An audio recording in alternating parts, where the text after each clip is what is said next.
प्यास जीवन की खोज। ओशो प्रवचन। ओशो कहते हैं, मैं आपका स्वागत करता हूँ। इससे बड़े आनंद की और कोई बात नहीं हो सकती कि कुछ लोग परमात्मा में उत्सुक हों, कुछ लोग जीवन के सत्य को और सार्थकता को जानने के लिए प्यासे हों। अगर सच में आपकी कोई प्यास है, कोई आकांक्षा है जीवन को जानने के लिए, कोई हृदय में पीड़ा है, तो मैं स्वागत करता हूँ। ये भी हो सकता है कि बहुत लोग मात्र सुनने को आए हों। ये भी हो सकता है कि थोड़ा समय हो और उसे व्यतीत करने के लिए आए हों, तो भी मैं उनका स्वागत करता हूँ। इस सृष्टि में से स्वागत करता हूँ कि कई बार अनायास ही हम जिन सत्यों के लिए तैयार नहीं दिखाई पड़ते हैं, वे भी हमारे हृदय में कई बार बिल्कुल अनायास कोई सत्य हृदय के किसी तार को झनझना देते हैं।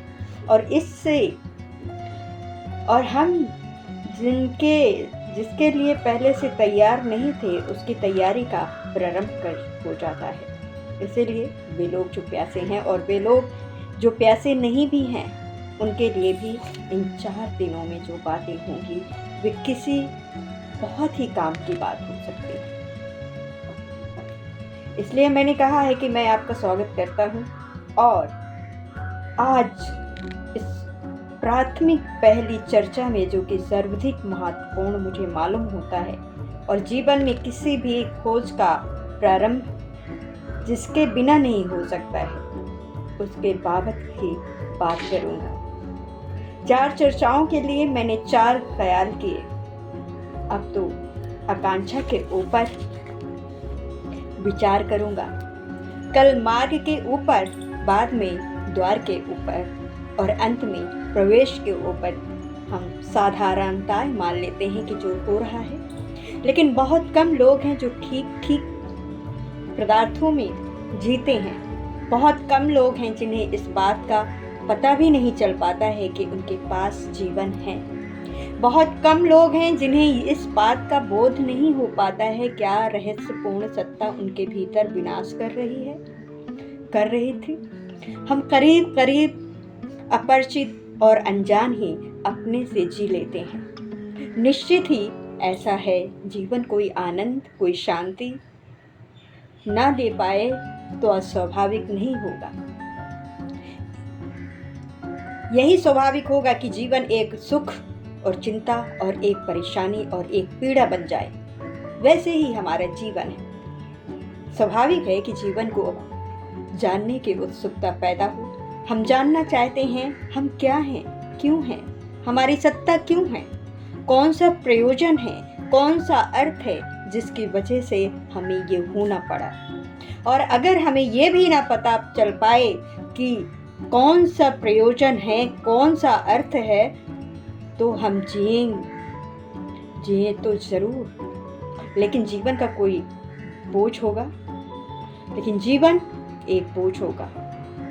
घटनाएं घटेंगी और समस्याएं व्यतीत हो जाएंगी। जन्म से मृत्यु तक हम यात्रा पूरी कर लेंगे, लेकिन किसी सार्थकता को, कृतज्ञता को और धन्यता को अनुभव नहीं कर पाएंगे। बहुत थोड़े से लोग ही हैं जीवन की सार्थकता को जान पाते हैं। हर एक मनुष्य के लिए जीवन को जानने के लिए सर्वथा आवश्यक होगा कि उसके भीतर कोई प्यास हो। बुद्ध एक गांव के पास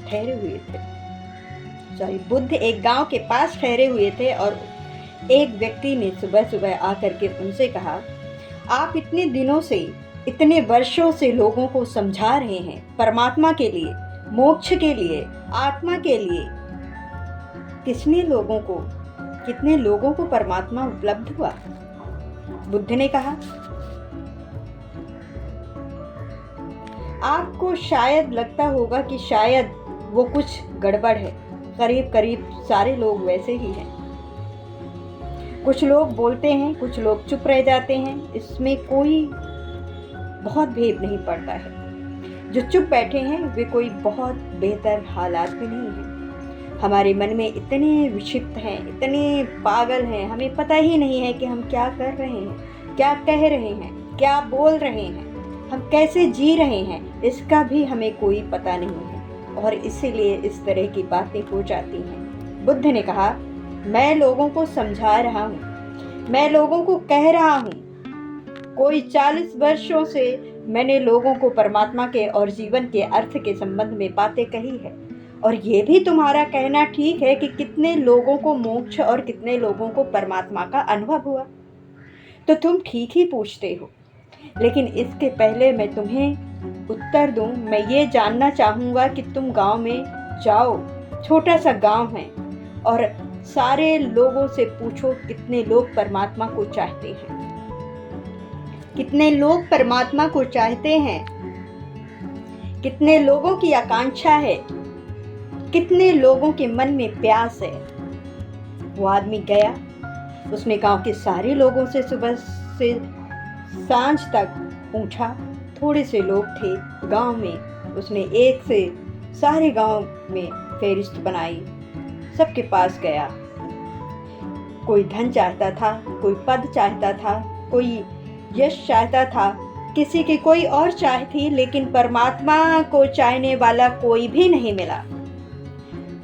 सबकी अलग अलग चाहत थी, लेकिन परमात्मा को चाहने वाला कोई नहीं मिला। वो वापस लौट आया।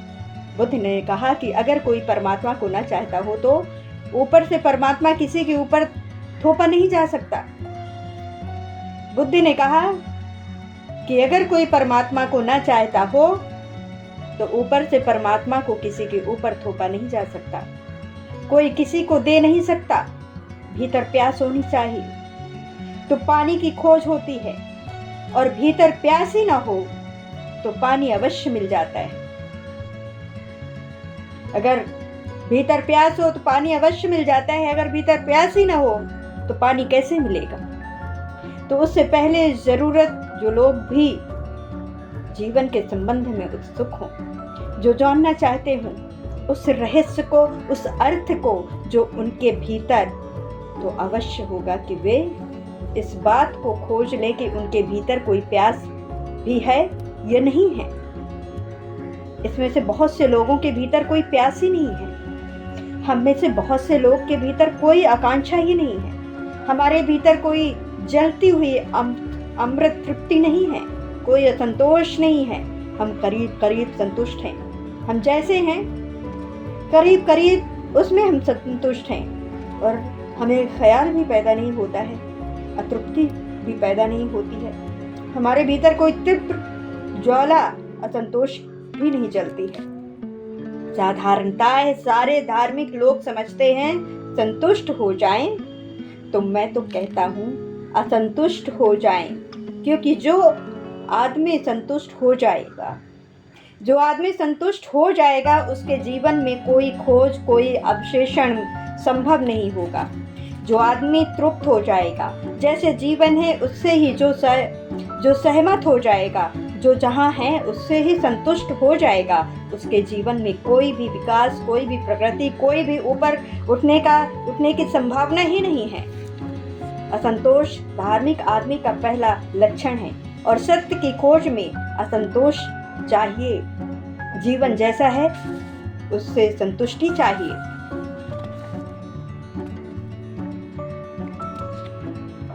हम भी संतुष्ट तो होते हैं, लेकिन हम जीवन से असंतुष्ट नहीं होते हैं। हम जीवन की चीजों से असंतुष्ट नहीं होते हैं। एक आदमी जिस पद पर है उससे असंतुष्ट हो जाता है, दूसरा पद चाहता है। एक आदमी के पास जितना धन है उससे असंतुष्ट हो जाता है और ज्यादा धन चाहता है। एक आदमी के पास जो चीजें हैं उससे असंतुष्ट हो जाता है और दूसरी चीजें चाहता है। लेकिन हम जीवन में से असंतुष्ट नहीं होते हैं। लेकिन हम जीवन से असंतुष्ट नहीं होते। जो मनुष्य वस्तुओं से असंतुष्ट हो रहा है उसकी धर्म में कोई उत्सुकता नहीं है, लेकिन जो मनुष्य जीवन से ही असंतुष्ट हो रहा है उसका धर्म में प्रवेश प्रारंभ हो जाता है। धार्मिक जीवन की शुरुआत जीवन के प्रति असंतोष से ही होती है, लेकिन हम सारे लोग अपने असंतोष को वस्तु पर ही समाप्त कर देते हैं, और जीवन के असंतुष्ट होने के लिए हमारे पास असंतोष की शांति शक्ति भी शेष नहीं रह जाती है। हम सारे लोग ही असंतुष्ट हैं, लेकिन उन चीज़ों से असंतुष्ट हैं, जिन चीज़ों का असंतोष हमें और संसार में हमें गहरे लग जाएं, लेकिन उस सत्ता के प्रति असंतुष्ट नहीं है जो हमें सत्य की तलाश में ले जा सके। हम उस सत्ता के प्रति असंतुष्ट नहीं हैं जो हमें सत्य की तलाश की ओर ले जा सके। ये सोचना आवश्यक है, ये विचारणीय है कि असंतोष की दिशा बाहर की तरफ न हो और भीतर की तरफ हो जाए। जो व्यक्ति भी भीतर के प्रति असंतुष्ट हो जाएगा, वो निर्भरता सत्य की खोज की आकांक्षा और प्यास को अपने भीतर जागता हुआ अनुभव करेगा।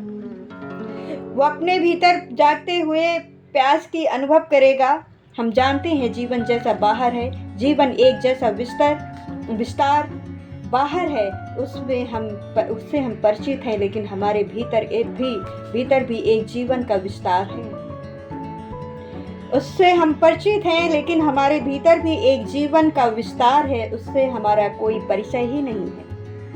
और परिचय न होने का कारण ये नहीं है कि हमारा ज्ञान कम है, परिचय न होने का कारण ये भी नहीं है कि हमारी योग्यता कम है, परिचय न होने का कारण ये भी नहीं है कि हमारी क्षमता कम है। और कुछ थोड़े से लोग ही हैं क्षमता है कि वो उसको पा सके, ये कारण नहीं है। क्षमता प्रत्येक के भीतर है, योग्यता प्रत्येक के भीतर है, लेकिन हमारा असंतोष भीतर की तरफ नहीं है। हम अपने होने से असंतुष्ट नहीं हैं, हम करीब तृप्त और अपने होने से हम करीब तृप्त हैं अपने होने से। और ये कितना आश्चर्यजनक मालूम होता है अगर हम खोजें, थोड़ा सोचें और ये विचार करें, तो क्या हमें ये दिखाई पड़ेगा कि हमारी सत्ता कैसी है, हमारी चेतना की कैसी स्थिति है। वो जो संतोष होने लायक है, क्या वो संतुष्ट होना पसंद करेगा? लेकिन हम कभी भी इस तरफ कोई ध्यान ही नहीं देते। हमारा कोई ख्याल ही, हमारा कोई विचार इस तरफ आता ही नहीं है। और स्मरण रखिए, जिस तरफ हमारा ध्यान नहीं जाता, उस तरफ के द्वार बंद रह जाते हैं। ध्यान जहाँ जाता है वहीं के द्वार खुलने शुरू हो जाते हैं। जहाँ ध्यान नहीं जाता वहाँ के द्वार बंद हो जाया करते हैं, वहाँ के द्वार बंद हो जाते हैं। आपने स्मरण किया हो, कभी ख्याल किया हो, कभी आपने मेरी बातें सुन रहे हैं, रास्ते पर गाड़ियां निकल रही हैं, उनकी आवाजें हो रही हैं, तो हो सकता है आप मेरी बातें सुनने में इतने तल्लीन हो कि आपके रास्ते पर निकलती हुई गाड़ियों का कोई पता न चले। लेकिन अगर मैं कहूँ कि रास्ते पर गाड़ियां हैं और आवाजें हैं, आपका ध्यान उस तरफ जाएगा और आपको पता चलेगा कि रास्ते पर आवाजें हो रही हैं, रास्ते पर गाड़ियां चल रही हैं। अभी मैं बोल रहा हूँ, आपका ध्यान मेरी तरफ होगा। आपको पता ही नहीं होगा कि ये जिस कुर्सी पर आप बैठे हैं वो सख्त है और आपको गाड़ रही है। लेकिन जब मैं कहूँगा कि आप कुर्सी पर बैठे हुए हैं, तत्क्षण आपका ध्यान कुर्सी की तरफ हो जाएगा। आपको अपने चारों तरफ कुर्सी घेरे हुए मालूम पड़ेगी। आपका ध्यान जिस तरफ जाएगा उस तरफ ही केवल आपको बोध उपलब्ध होता है। एक युवक खेल रहा हो मैदान में, उसके पैर में चोट लग गई हो, जब वो खेल पूरा ना हो जाए तब तक उसे पता ही नहीं चलता है कि पैर में चोट लगी हुई है। खेल पूरा होने पर उसे ज्ञात होता है कि मेरे पैर में चोट है और खून बह रहा है। इतनी देर तक चोट थी, खून बह रहा था, लेकिन उसे पता नहीं था। क्यों? ध्यान की धारा उस तरफ नहीं थी। ध्यान जिस तरफ जाएगा उस तरफ भी केवल बोध होना शुरू होता है। काशी में एक नरेश थे।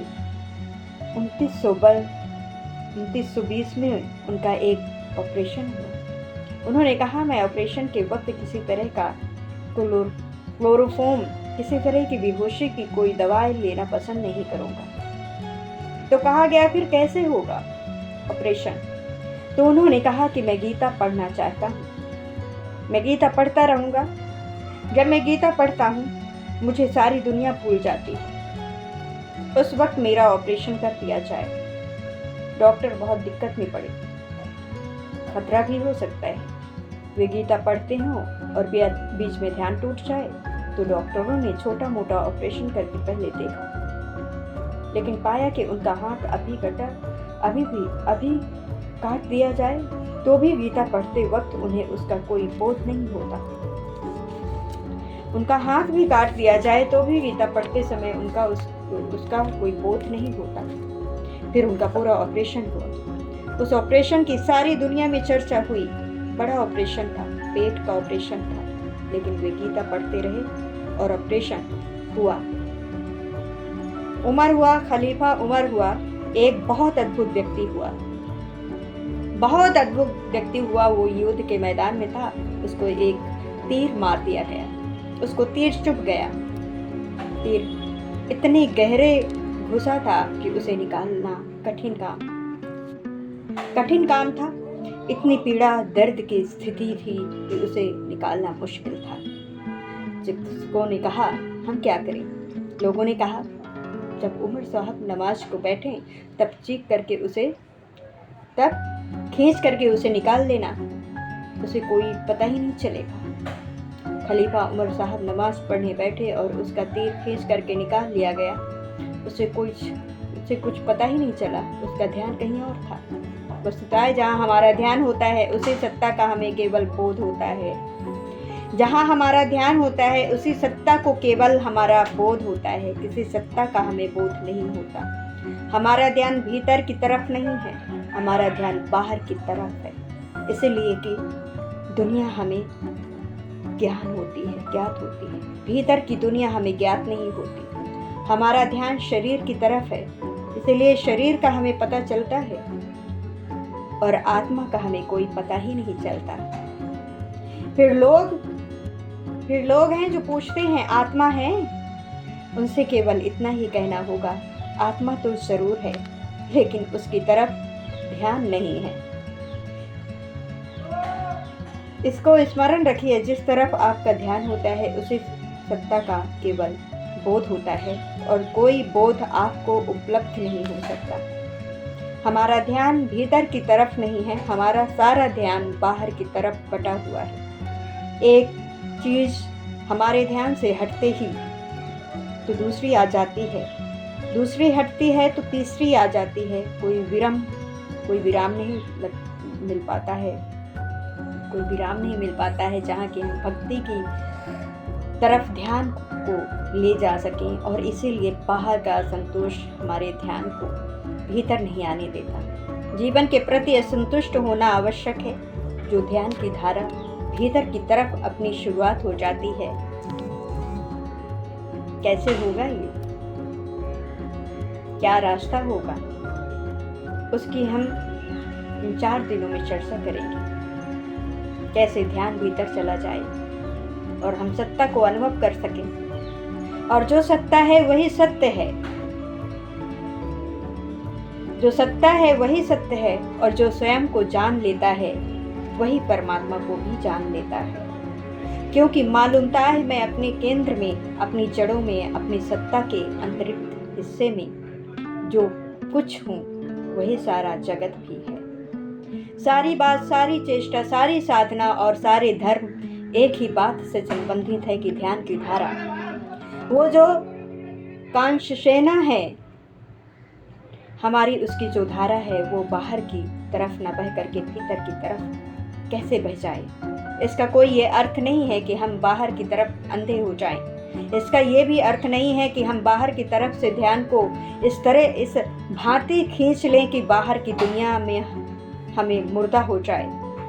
इसका ये अर्थ नहीं है। इसका केवल इतना ही अर्थ है कि यदि बाहर के जीवन से हम थोड़ा सा विराम खोज लें, थोड़े से क्षणों को भी विराम खोज लें और अपनी चेतना की धारा को भीतर ले जाने में समर्थ हो जाएं, तो एक अद्भुत जीवन स्रोत हमें उपलब्ध होगा और हम उस सत्य को जान लेंगे जो हमारे भीतर शरीर को धारण किए हुए है, जो हमारे भीतर अनेक जन्मों को धारण करता है, जो हमारे भीतर यात्रा करता है, जो हमारे भीतर जब हम बच्चे थे तब था, जब हम युवा हुए तब था, जब हम बूढ़े होंगे तब भी होगा। और अगर हम उसे जान लें तो हमें ज्ञात होगा, जब हम जन्मे नहीं थे वो तब भी था, और जब हमारी मृत्यु हो जाएगी तब भी होगा। उसे जाने बिना जीवन की खोज में कोई सार्थकता कभी उपलब्धि नहीं हुई है और ना कभी हो सकती है। ध्यान भीतर कैसे ले जाया जा सके,